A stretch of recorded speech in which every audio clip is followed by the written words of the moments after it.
Lukas pasal 12 ayat 32 sampai 40. Saya baca seperti biasa ayat 32, Bapak Ibu 33, kita bergantian sampai ayat 40. Ayat 32. Janganlah takut hai kamu kawanan kecil, karena Bapamu telah berkenan memberikan kamu kerajaan itu. Jualah segala milikmu dan berikanlah sedekah. Buatlah bagimu pundi-pundi yang tidak dapat menjadi tua, suatu harta di surga yang tidak habis, yang tidak dapat mendekati pencuri dan yang tidak dirusakkan. Karena di mana hartamu berada, di situ juga hatimu berada. Ayat 35. Pinggangmu tetap terikat dan pintamu tetap menyala. Dan hendaklah kamu sama seperti orang-orang yang menanti-nantikan tuannya yang pulang dari perkawinan, supaya jika ia datang dan mengetok pintu, segera dibuka pintu baginya. Berbahagialah hamba-hamba yang didapatnya dan berjaga-jaga ketika ia datang. Aku berkata kepadamu, sesungguhnya ia akan mengikat pinggangnya dan mempersiapkan mereka duduk makan, dan ia akan datang melayani mereka. 38. Dan apabila ia datang pada tengah malam atau pada dini hari dan mendapati mereka berlaku demikian, maka berbahagialah mereka. Tetapi ketahuilah ini, jika Tuhan tahu beberapa pencuri yang datang, ia tidak akan membiarkan rumahnya dibongkar. Hendaklah kamu juga siap sedia, karena anak manusia datang pada saat yang tidak kamu sangkakan. Puji Tuhan, silakan duduk Bapak Ibu, Saudara yang dikasih Tuhan, bahwa makasih. Bapak Ibu Saudara yang dikasih Tuhan Yesus, dalam Injil Lukas pasal 12 bacaan kita ini mengajarkan kita bahwa untuk memiliki sikap yang siap dan setia dalam menantikan kedatangannya. Jadi dalam menantikan kedatangan Tuhan itu, pertama-tama bukan saja kita siap, tapi kita juga setia. Bukan saja setia, tapi kita juga harus siap. Jadi dua-duanya itu harus seiring sejalan. Nah, pagi hari ini bagaimana caranya? Pertama-tama kita siap dengan hati yang percaya. Di dalam bacaan kita tadi 32-34 diberitahukan bahwa Tuhan Yesus berkata, jangan takut hai kamu kawanan kecil, karena Bapakmu telah berkenan memberikan kamu kerajaan itu. Jangan takut hai kawanan kecil, artinya walaupun kita sedikit, walaupun kita minoritas, Tuhan mengatakan jangan takut.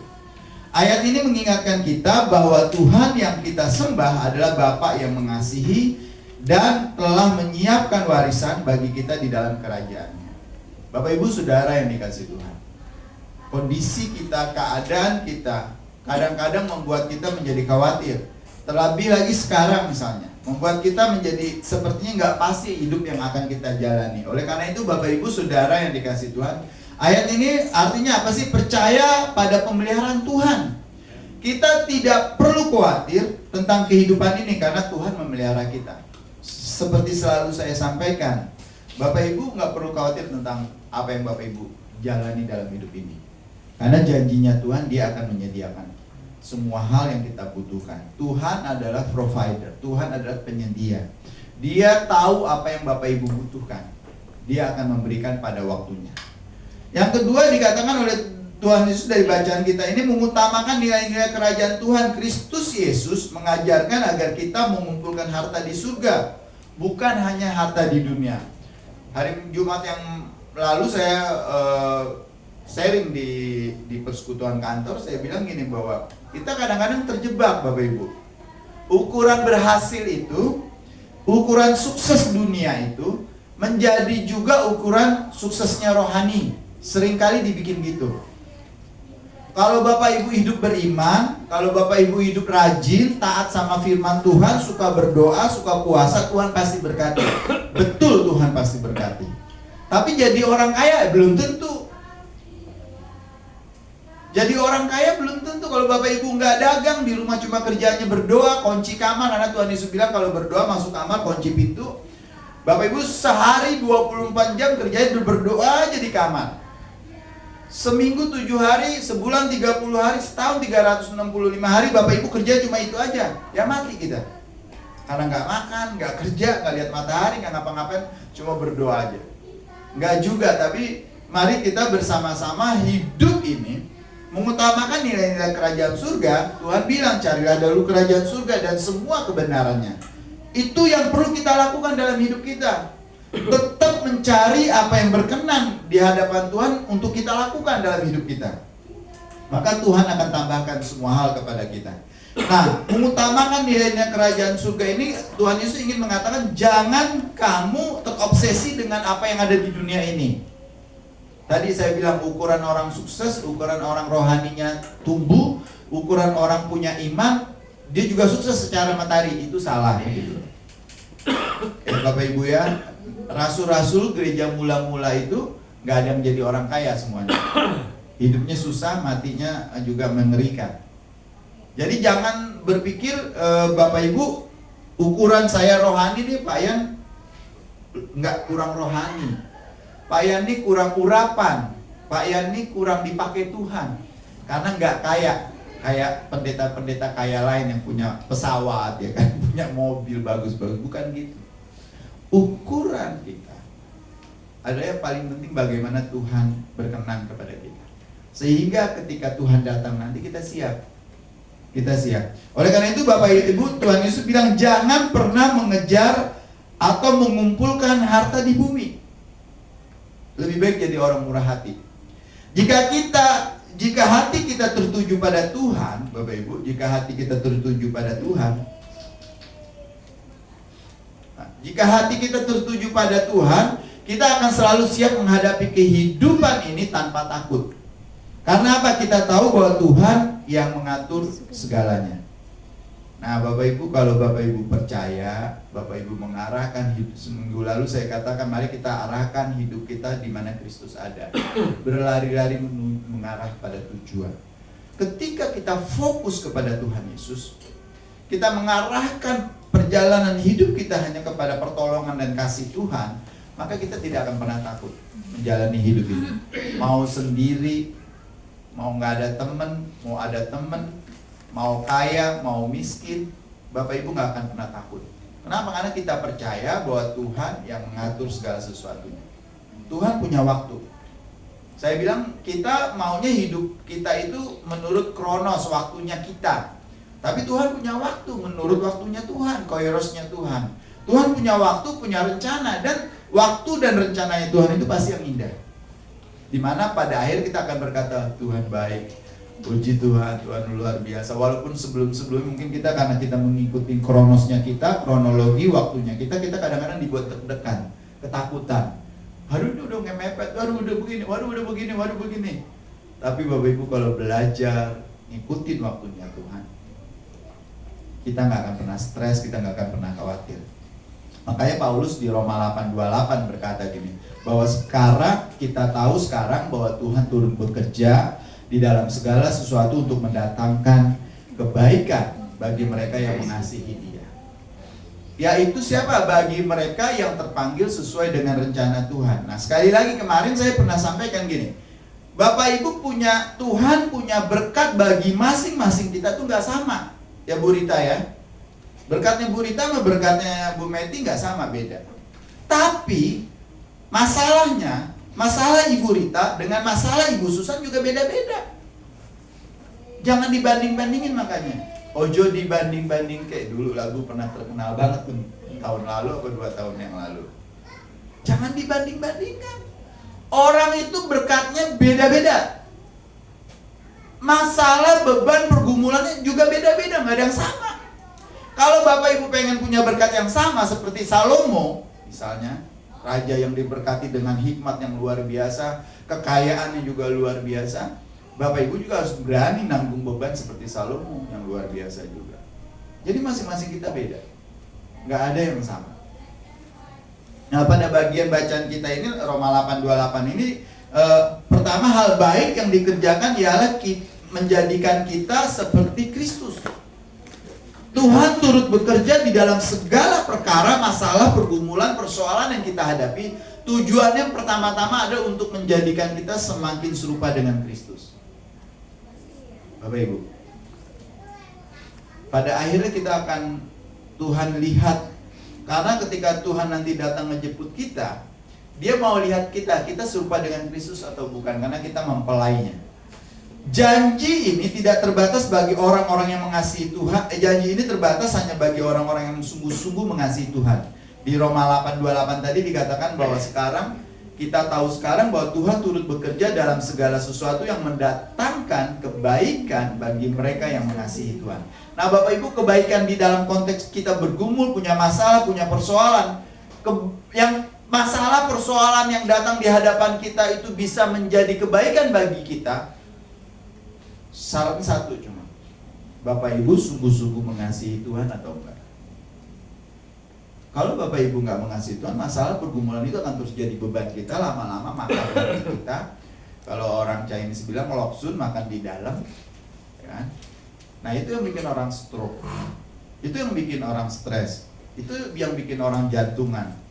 Bapak Ibu, orang jantung itu salah satunya bukan karena makanan aja ya Ju, tapi deg-degan terus, cemas terus, bisa makan nggak hari ini, dapat duit nggak hari ini, gimana nggak nih hari, deg-degan terus hidupnya, itu bisa jantungan. Dan jantungan itu bukan penyakit, jantungan yang karena stres gitu, itu namanya psikosomatis, sakit karena pikiran. Makanya kalau pergi KKR didoakan sembuh tuh biasanya. Bapak Ibu kalau jantungan kayak gitu yang udah deg-degan terus, jantungnya sakit melulu, rasanya nyeri dada segala macam, di ronsen tuh nggak apa-apa Ibu Yanti ya. Jantungnya sehat, semuanya sehat, tapi kok deg-degan melulu, dadanya sesek, sakit, tidur susah. Itu Bapak Ibu karena Bapak Ibu khawatir terus menerus, nggak belajar untuk mengasihi Tuhan. Nah, minggu lalu saya sampaikan orang yang mengasihi Tuhan itu apa? Tanda orang yang mengasihi Tuhan itu apa? Tuhan Yesus bilang di Yohanes 14, jikalau kamu mengasihi aku, kamu akan menuruti semua firman-Ku, perkataanku, ajaranku, perintahku. Nah, kalau Bapak Ibu bilang mengasihi Tuhan, tapi tidak pernah taat sama Tuhan, ya bohong gitu loh. Nah, ketika kita ada masalah, kita ada pergumulan, orang yang mengasihi Tuhan, dia akan melihat apa sih yang Tuhan punya, apa yang Tuhan mau, apa yang Tuhan rencanakan bagi saya. Di bacaan ini, Roma ini juga dikatakan segala sesuatu, turut bekerja di dalam segala sesuatu, tidak termasuk kalau kita bikin dosa. Bapak Ibu, ada nggak orang yang bermasalah karena dosa dia? Ada. Orang di penjara, ya kan? Dia bikin salah, tapi dia bilang ini Tuhan punya mau, diizinkannya saya masuk penjara. Padahal Tuhan, Bapak Ibu percaya nggak Tuhan ngizinin? Misalnya waktu saya masuk penjara, saya pernah masuk penjara di Padang.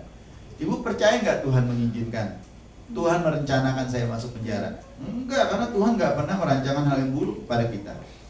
Tapi saya masuk penjara karena hal-hal yang tidak berkenan di hadapan Tuhan. Saya dibiarkan, diizinkan masuk di penjara. Tapi bukan rencana, bukan rancangan Tuhan. Makanya ketika ada di dalam penjara, Tuhan kasih kekuatan. Nah, Bapak Ibu Saudara yang dikasih, ketika kita melihat segala sesuatu, Bapak Ibu punya sakit, ya Tuhan kasih saya memikul salib, Tuhan kasih saya beban ini salib yang Tuhan beri. Enggak Bapak Ibu, Tuhan itu maha kasih enggak? Kalau Tuhan maha kasih, kenapa Bu Meti dibikin stres misalnya? Enggak. Kenapa Ibu Susan dibikin susah sama Tuhan? Enggak, Tuhan baik kok.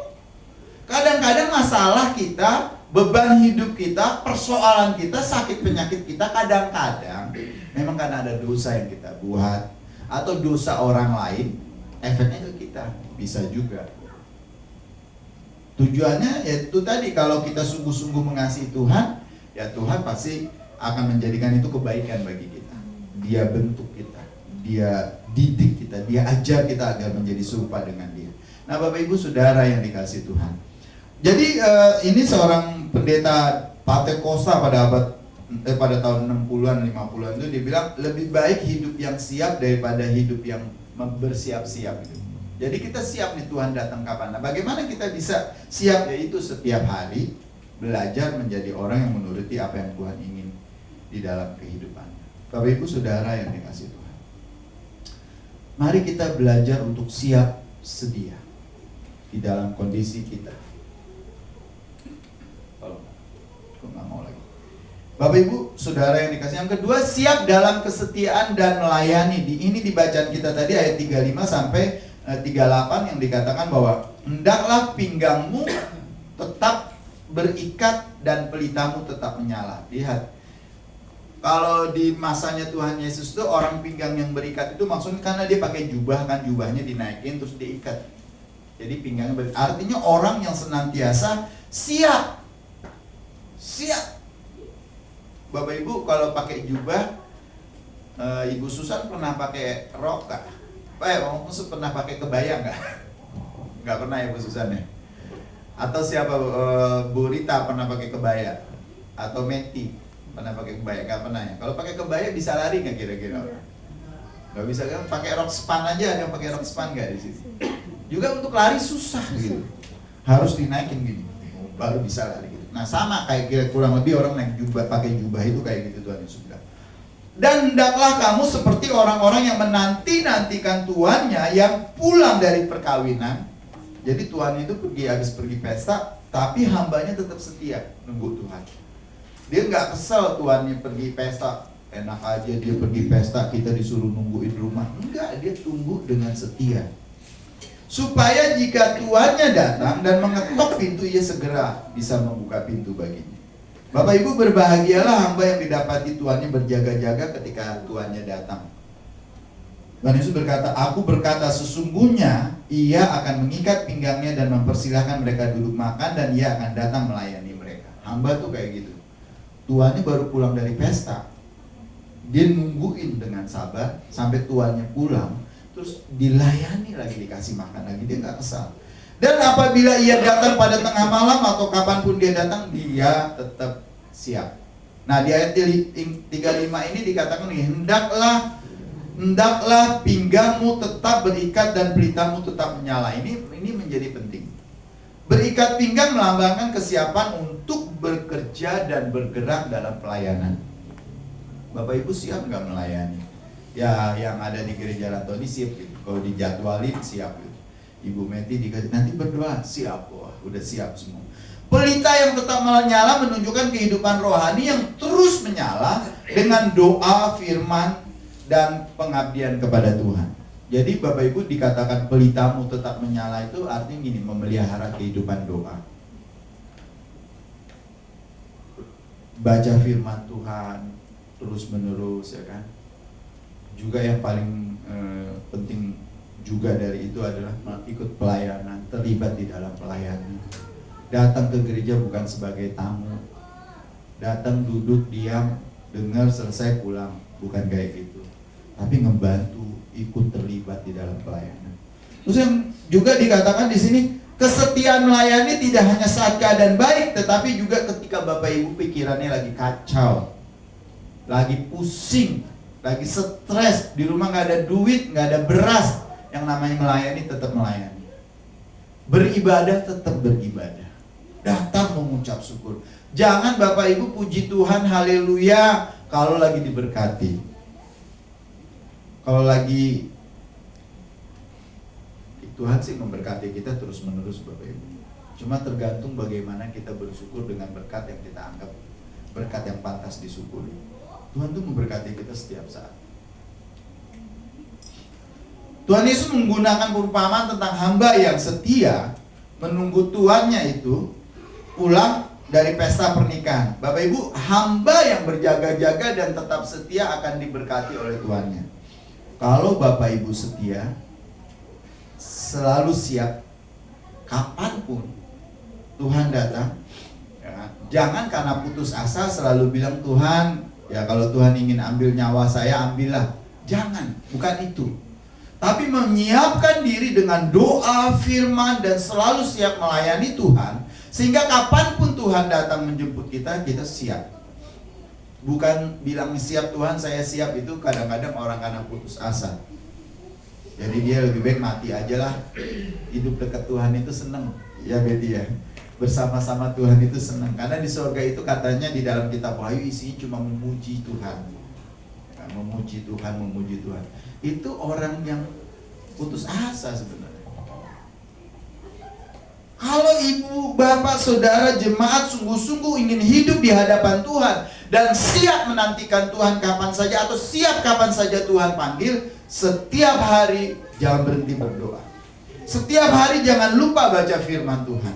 Kalau ada kesempatan untuk melayani Tuhan, ambil kesempatan untuk melayani Tuhan.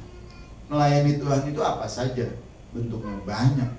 Saya di gereja ini sebagai pendeta dari dulu sampai sekarang, nyapu, ngepel, bikin liturgi, ya kan, ngerangkum laporan keuangan di sini.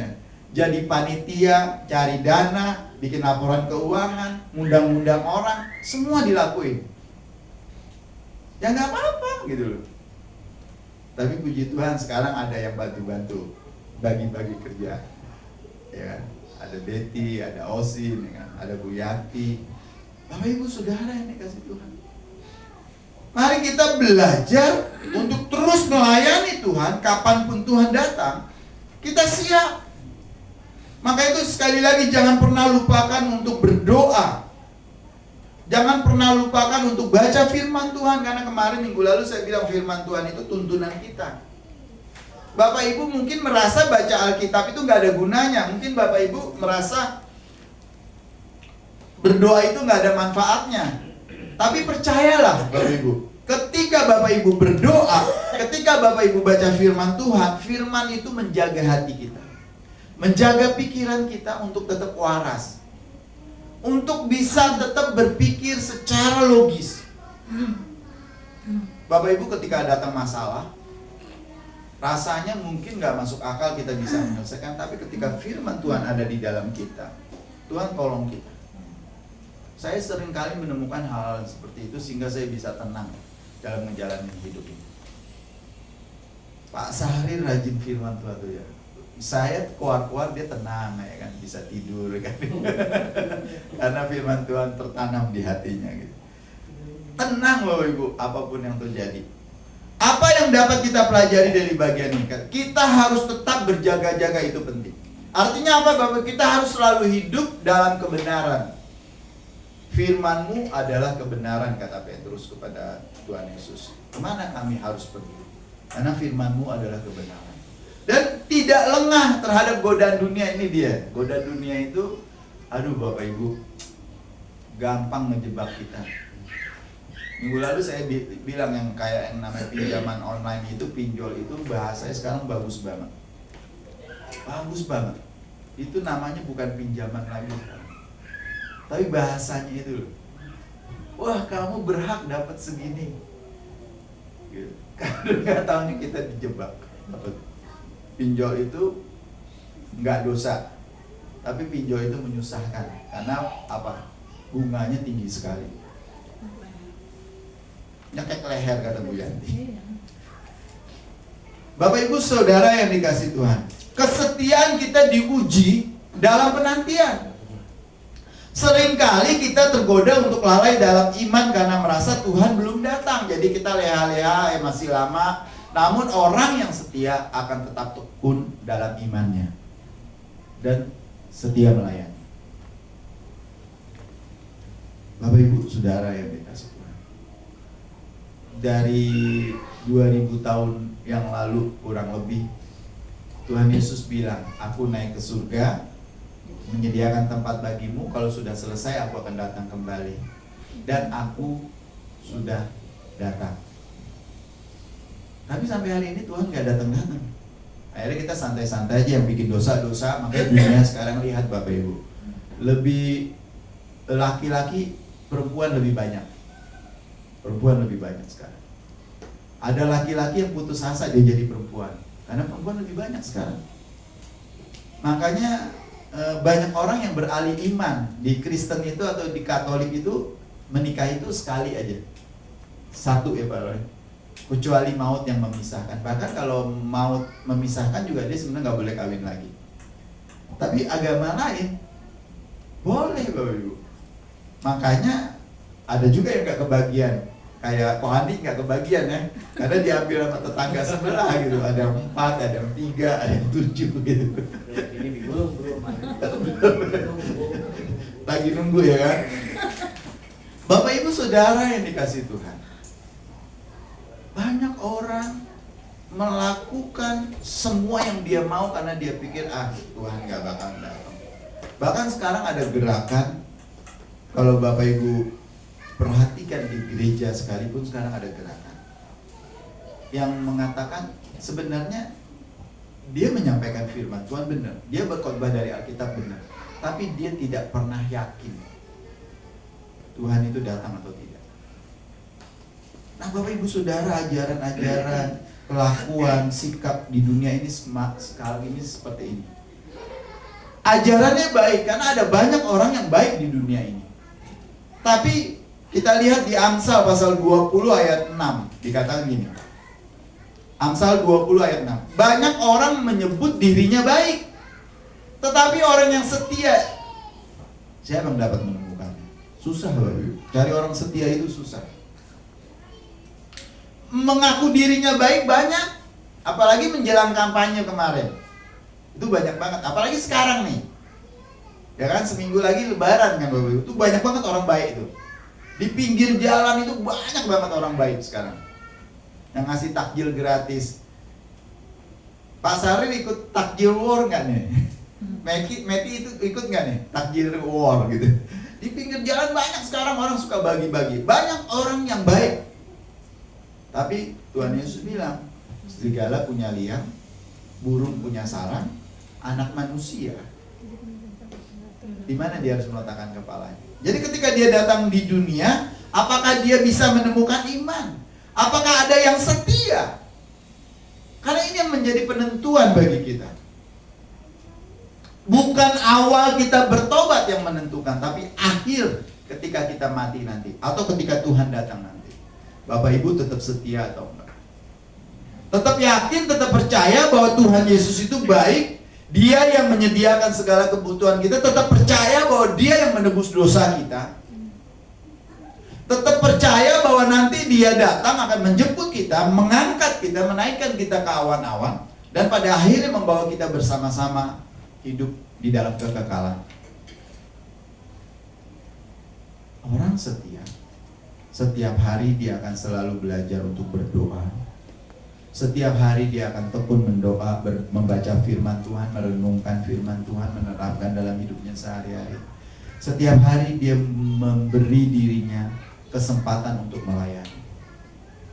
Melayani Tuhan itu banyak sekali, banyak cara, banyak hal yang Bapak Ibu bisa lakukan untuk melayani Tuhan. Ayat ini, ya kan, menyoroti perbedaan antara pengakuan dan kenyataan. Orang mengaku dirinya baik bisa, tapi kenyataannya bisa dilihat dia benar-benar baik atau enggak. Dengan cara apa? Dia setia enggak kepada perkataan Tuhan? Dia setia enggak dengan omongannya? Ya, ada banyak orang yang ngaku baik tapi susah untuk dipercaya.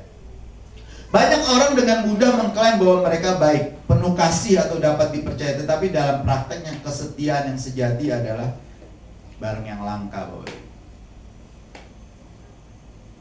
Makanya di dunia ini, dulu nenek saya cuma bilang gini. Nenek saya bilang gini, biar hidup kita aman, senang, tenang, sukses, di dunia ini cuma dua modal: jujur dan setia. Bapak Ibu kalau jujur kemana aja orang sayang. Setia kemana aja Bapak Ibu pasti diberkati. Dua aja modal itu hidup, kita hidup loh. Rajin ya udah pasti. Jujur, setia, tambahannya katanya rajin. Bapak Ibu kalau cuma duduk diam di rumah, ikutin firman Tuhan, Tuhan Yesus bilang berdoa di dalam kamar, doa di dalam kamar terus menerus ya kan 40 hari gitu, ya nggak bisa makan gitu ya Pak ya. Jadi modal cuma itu. Tapi orang setia ini emang susah dicari. Orang jujur apalagi. Orang jujur di dunia ini seringkali dibilang bodoh kadang-kadang. Bodoh, jujur banget sih ngomongnya, kadang-kadang dibilang gitu dalam pergaulan. Ya memang Bapak Ibu Saudara yang dikasih, kadang-kadang sering terjadi dilema. Tapi kesetiaan di dalam Amsal bacaan kita mencerminkan kualitas yang lebih dalam dari sekedar kebaikan yang terlihat di permukaan. Kesetiaan adalah kualitas yang lebih dalam dari sekedar kebaikan. Orang yang setia pasti baik. Orang baik belum tentu setia. Ya. Di Arab Saudi itu kalau bulan Ramadan ini orang baik-baik semua. Tapi setia nggak, belum tentu. Istrinya ada 4, ada 5 ya kan. Selirnya belum lagi. Bapak Ibu Saudara yang dikasih Tuhan. Seseorang yang setia bukan hanya berkata bahwa ia dapat dipercaya, tapi juga akan ditunjukkan di dalam kesetiaannya. Tuhan akan memberikan upah kepada mereka yang setia. Di ayat 37 bacaan kita mengatakan bahwa Tuhan sendiri akan melayani mereka yang ditemukan setia. Tadi perumpamaan tentang pembantu pekerja yang menjaga rumah tuannya ketika pergi, dan tuannya nanti kembali, tuannya akan melayani dia dengan setia. Bapak Ibu, bukankah ini hal yang luar biasa? Kita dikasih contoh Stefanus yang mati dirajam, lalu dia melihat langit terbuka, dan dikatakan apa? Tuhan menyambut dia dengan berkata, bagus pekerjaanmu anak. Bapak Ibu Saudara yang dikasih Tuhan, kesetiaan melibatkan komitmen, ini udah pasti Bapak Ibu. Ketahanan dalam menghadapi tantangan, dan kejujuran yang tidak berubah oleh situasi. Karena orang jujur sekali lagi susah Bapak Ibu. Kadang-kadang kita jujur, tapi situasi kadang-kadang mendesak kita untuk kita jadi tidak jujur. Nah, komitmen kita untuk tetap setia, berpegang kepada perkataan-perkataan Tuhan itu menjadi bukti bahwa kita orang yang setia.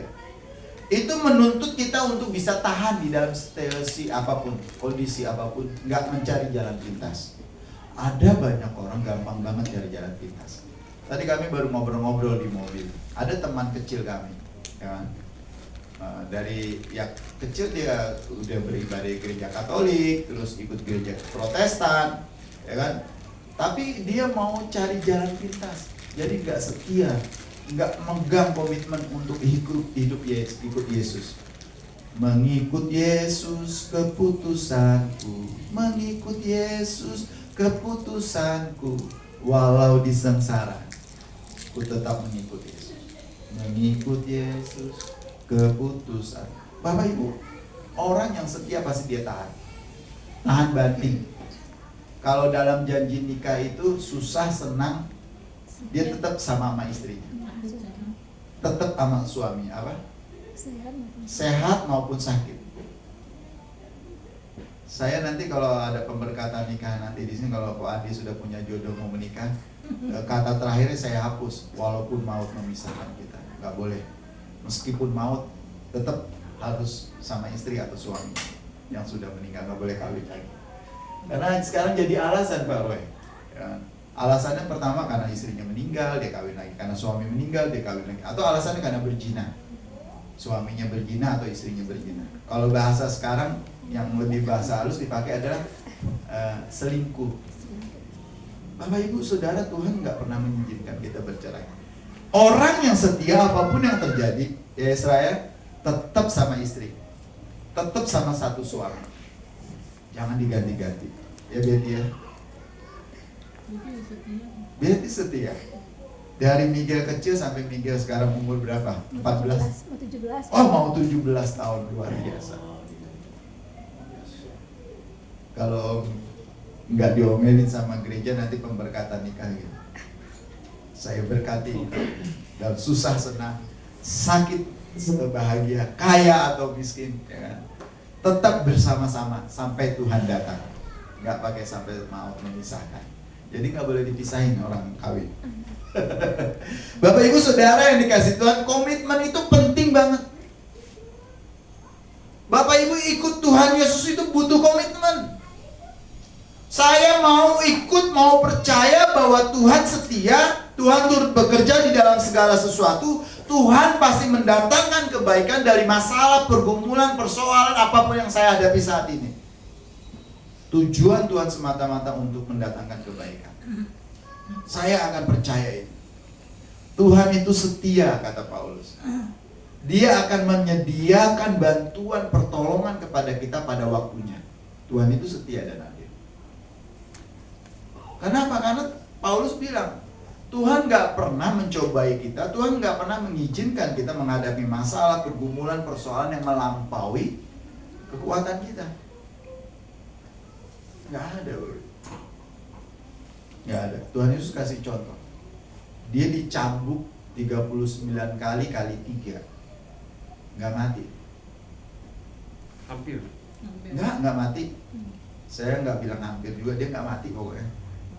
Dia bisa jalan di Via Dolorosa itu sampai ke Bukit Golgota, dan tangannya dipaku, kakinya dipaku, belum mati juga. Nggak mati.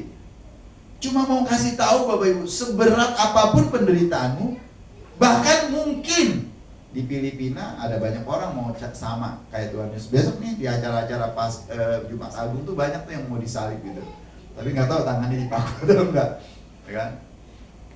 Tapi Tuhan Yesus, Paulus mengalami dan memberitahukan nggak pernah melampaui kekuatan kita.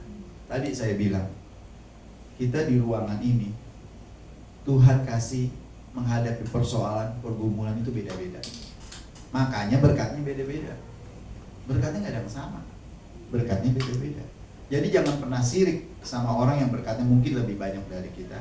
Tapi jangan pernah merendahkan orang yang masalahnya mungkin lebih berat dari kita. Jangan pernah hakim, oh dia kurang doa tuh, oh dia kurang puasa tuh, oh dia nggak percaya tuh. Jangan. Nanti kalau dia diberkati lebih dari kita, kita sirik. Berkatnya banyak banget. Dapat dari mana dia? Baru beli TV, baru beli mobil, piara tuyul kali ya. Jangan Bapak Ibu, karena masing-masing kita. Oleh karena itu mari kita belajar untuk hidup jujur di hadapan Tuhan, di hadapan sesama, dan di hadapan diri sendiri. Jujur aja Bapak Ibu. Selanjutnya dikatakan bahwa tadi saya bilang Tuhan akan memberi upah kepada orang yang setia. Mahkota kesetiaan itu disediakan Tuhan. Tuhan sendiri yang akan melayani kita. Bapak Ibu, menjadi pelayan Tuhan bukan berarti harus selalu siap sedia, tetapi menjadi pelayan Tuhan berarti harus selalu siap sedia, setia dalam tugas, dan tetap berjaga-jaga dengan hati yang penuh kasih kepada Tuhan. Jadi nggak ngedumel kayak si apa tuh namanya Kain itu kenapa sih Tuhan nggak terima salah satunya persembahannya, malah Habel yang diterima? Kalau Bapak Ibu baca Kejadian, karena dia ngedumel, nurutin Tuhan, taat, patuh, tapi ngegerendeng, ngedumel, makanya nggak diberkati.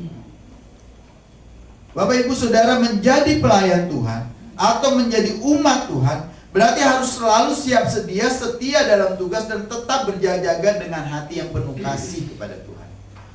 Pelayanan kita bukan sekedar pekerjaan duniawi Bapak, tetapi suatu bentuk penyembahan dan pengabdian kepada Tuhan yang akan membalas kesetiaan kita dengan sukacita. Oleh karena itu mari kita belajar untuk terus melayani Tuhan dengan setia apapun yang Bapak Ibu hadapi. Ikut Tuhan, ambil keputusan mengikut jalan Tuhan apapun yang Bapak Ibu hadapi. Habis hujan selalu ada matahari. Pelangi. Habis hujan selalu ada pelangi. Jadi jangan pernah takut menjalani hidup ini. Yang penting Tuhan ingin kita siap dan setia. Yang ketiga, siap untuk kedatangan Tuhan. Di bacaan kita Lukas 12 ayat 39 sampai 40 itu dikatakan bahwa tetapi ketahuilah ini, jika tuan rumah tahu pukul berapa pencuri akan datang, ia tidak akan membiarkan rumahnya dibongkar. Hendaklah kamu juga, kata Tuhan, siap sedia, karena Anak Manusia datang pada saat yang kamu tidak sangkakan. Jangan Bapak Ibu, jangan-jangan lagi ngegosip, ngejelek-jelekin orang, Tuhan datang, udah ketinggalan. Nah, jadi kita harus siap sedia. Jaga mulut, jangan mengeluarkan kata-kata yang tidak. Tuhan Yesus menegaskan bahwa kedatangannya akan seperti pencuri di malam hari. Tidak ada yang tahu kapan waktunya. Karena itu kita harus selalu siap. Orang mati itu, Bapak Ibu, yang nggak bisa Bapak Ibu rencanakan itu dilahirkan. Saya dilahirkan ke dunia ini nggak punya rencana. Ada anak protes, ya kenapa saya dilahirin? Siapa yang mau juga jadi anak mama, anak papa? Ya karena memang kita nggak bisa punya rencana. Andi nggak bisa punya rencana jadi anaknya Tante Sun dan Om Aan. Nggak bisa direncanakan, nggak bisa pilih-pilih. Saya maunya dilahirkan jadi orang Kongo di Afrika, kulitnya hitam. Tren tahun 2025-26 itu sekarang kulit coklat, bukan putih Korea lagi. Di rumah sakit banyak yang tanning soalnya, wanita-wanita cantik itu kulitnya dihitamin, dicoklatin. Bapak Ibu Saudara yang dikasih Tuhan, kita nggak pernah tahu, kita nggak pernah milih. Saya mau jadi orang kaya, saya mau jadi orang miskin, nggak bisa milih.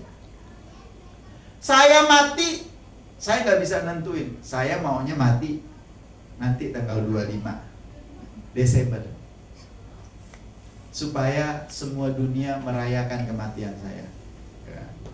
Nggak bisa, Bapak. Tadi saya salah. Kalau jadi kaya, jadi miskin, Bapak Ibu yang menentukan. Dari kecil rajin belajar, ya, tekun, baik, setia, rajin bantu orang tua, itu pasti sukses. Orang-orang sukses itu ada orang-orang yang rajin belajar. Walaupun ilmu di sekolah itu belum tentu bisa dipakai di dunia kerja, tapi setidak-tidak itu menolong kita bagaimana cara menyelesaikan masalah. Bapak Ibu Saudara yang dikasih Tuhan, kita nggak pernah merencanakan hidup. Kita dilahirkan di mana, mati kita kapan, kita nggak pernah tahu. Kita nggak pernah tahu. Hanya Tuhan yang tahu. Bapak Ibu Saudara yang dikasih Tuhan, bagaimana kita siap untuk kedatangan Tuhan? Pertama, hidup dalam kekudusan dan pertobatan. Hidup di dalam kekudusan itu menjadi penting. Jangan pernah tunda-tunda untuk bertobat, Bapak Ibu, sebab kita tidak tahu kapan Tuhan datang. Tadi saya bilang jangan-jangan lagi ngegosip Tuhan datang. Kalau di nerakanya orang Islam, kalau orang yang suka ngegosip, lidahnya ditarik pakai tangsas ya, ditarik panjang 2 meter gitu. Berarti di nerakanya orang Islam. Makanya jangan jadi orang Islam gitu. Kalau masuk neraka aja udah ngeri kita, lidahnya ditarik 2 meter. Karena suka ngegosip, suka ngomongin orang. Bapak Ibu, hidup dalam kekudusan dan pertobatan artinya adalah mari kita segera bertobat dan hidup sungguh-sungguh di dalam Tuhan, karena kita tidak tahu nyawa kita sampai di mana. Selanjutnya, tetap setia dalam pelayanan dan panggilan. Apapun yang terjadi di pelayanan itu setia aja. Ada orang gini, ketika gerejanya dilihat miskin, nggak ada duit, dia nggak dapat, sepertinya Tuhan memanggil saya untuk mengembangkan pelayanan di tempat lain. Ayo pergi ke gereja lain, melayani di tempat lain. Itu namanya nggak setia. Kalau orang Pantai Kosta itu dulu, kalau sudah ditanam di sini ya Pak Roy, sampai mati ya sudah di sini aja pelayanannya, sampai mati. Diberkati secara materi atau tidak, tetap aja setia. Karena nanti Tuhan yang akan melayani. Menjalani hidup dengan tujuan kekal. Pertama-tama fokus kita bukan hanya untuk sukses secara duniawi, tetapi juga untuk memuliakan Tuhan dan untuk tujuan yang kekal. Inilah yang harus kita lakukan, hidup siap menanti kedatangan Tuhan. Hidup di dalam kekudusan. Bapak Ibu Saudara yang dikasih Tuhan, Yesus mati di kayu salib itu menebus dosa kita, amin. Dari kita lahir sampai kita mati, dosa kita sudah ditebus oleh Tuhan Yesus. Tapi untuk nanti kita kembali ke hadapan Bapa di surga, kita harus jalani selama di dunia ini di dalam hidup di dalam kekudusan. Bagaimana caranya? Tadi sering saya sampaikan, doa, baca firman Tuhan, ikut pelayanan, belajar setia. Hidup di dalam kekudusan itu sederhana. Hidup di dalam doa, pelajari firman Tuhan, terapkan di dalam kehidupan sehari-hari, karena itu yang akan mengembalikan kita. Karena Tuhan berkata, hendaklah kamu kudus, sebab aku kudus. Tidak ada yang najis yang bisa mendekat atau berhadapan dengan Tuhan. Bapak Ibu, nanti mati mau masuk surga? Nanti mati mau bertemu dengan Tuhan? Hiduplah kudus dari sekarang. Hidup dalam kekudusan itu gampang. Akhirnya Bapak Ibu Saudara yang dikasih Tuhan, hidup sebagai orang percaya adalah berarti hidup dalam kesiapan dan kesetiaan. Jangan pernah takut karena Tuhan telah menyediakan kerajaan surga bagi kita. Tetaplah berjaga-jaga dan setia dalam iman serta pelayanan. Karena kita tidak tahu kapan Tuhan datang. Kita nggak tahu kapan Tuhan datang. Namun yang kita selalu harus siap. Kita akan menerima berkat dan sukacita kekal bersama Tuhan. Bapak Ibu Saudara yang dikasih Tuhan, sekali lagi pagi hari ini, hidup yang siap itu adalah hidup yang setia, siap dan setia. Siap menantikan kedatangan Tuhan. Bagaimana hiduplah di dalam kekudusan. Orang yang siap Tuhan datang kapan saja, dia akan mempersiapkan dirinya hidup di dalam kekudusan. Renungan kita pada pagi hari ini adalah, apakah Bapak Ibu siap kalau Tuhan datang sekarang? Apakah Bapak Ibu siap kalau nanti malam Tuhan panggil? Kita tinggal nama. Nama apa yang kita tinggalkan? Apakah kita tetap setia sama Tuhan apapun yang terjadi? Tetap bisa bilang Tuhan itu baik. Sungguh amat baik. Walaupun mungkin orang-orang bilang sama kita, ngapain kamu tetap percaya sama Yesus? Kamu gak dapat apa-apa. Tapi kita mau belajar seperti Ayub. Apakah kita hanya bersyukur kalau kita diberkati secara materi? Apakah kita lebih mengutamakan hal-hal duniawi ketimbang hal-hal yang kekal di surga nanti? Bapak Ibu Saudara yang dikasih Tuhan, mari kita hidup dalam kesiapan dan kesetiaan, sehingga ketika Tuhan datang, kita didapati sebagai hamba yang setia dan melakukan hal yang berkenan di hadapan. Mari kita tunduk kepala, kita berdoa. Tuhan, kami bersyukur untuk pagi hari ini kami diingatkan kembali bahwa kami bukan saja siap, tapi kami juga harus tetap setia kepada Tuhan. Bukan hanya setia, tapi kami harus selalu siap sedia menantikan Tuhan di dalam kehidupan kami. Bapa dalam surga, terima kasih untuk firman-Mu, meteraikanlah ini dalam hati kami, dan tolonglah kami untuk menjadi pelaku-pelaku firman, agar hidup kami benar-benar berkenan di hadapan Tuhan. Kami bersyukur di dalam nama Tuhan kami Yesus Kristus. Haleluya. Amin.